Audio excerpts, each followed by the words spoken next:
Welcome back. Today we're going to go over step 12 of the 28-point air conditioning tune-up and safety inspection. Step number 12 is a complete cooling coil inspection.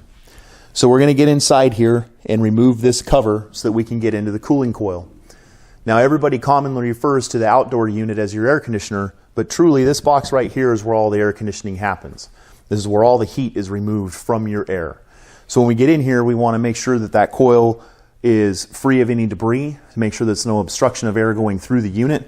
We want to make sure that all the drainage is proper, there's no molds growing, no water leaking over into the supply plenum, or a return plenum for that matter, depending on what orientation your equipment is.